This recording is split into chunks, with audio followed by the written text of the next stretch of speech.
OG Diaz, ikinagulat ang nakalkal na balita sa hiwalayang Bea Alonzo at Dominic Roque. Binulaga nga ni Bea Alonzo ang mundo ng social media nang magpasabog ito ng impormasyon patungkol sa hiwalayan nila ni Dominic Roque. Maging ang news anchor na si Nelson Canlas ay mukhang nabigla rin sa sinabi ni Bea na false na siya ang nakipaghiwalay kay Dominic. Dahil anya ay siya ang hiniwalayan ni Dom. Naiwan namang nakatulala ang napakaraming netizens nang biglang sabihin ito ni Bea Alonzo.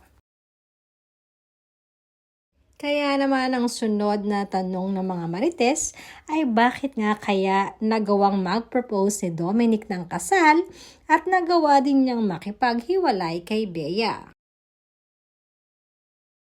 Knowing na kasalan na nga ang pinag-uusapan ng dalawa at hindi basta-basta relasyon lang nila.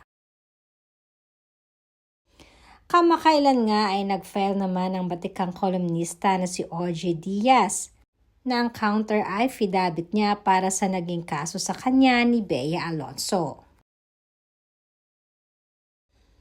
Dahil dito ay nagulat nga si OG Diaz sa nakalkal niyang balita at impormasyon patungkol kay Bea at kay Dominic. Kamakailan lamang ay topic nga sa YouTube channel nilang OG Diaz Showbiz Update na may usap-usapan na di umano na ngayon nga ay may bagong boyfriend na itong si Bea Alonzo. At ito ay isang AFAM. Ayon pa kay OG, good for Bea kung talagang friends na lang sila ni Dominic Roque.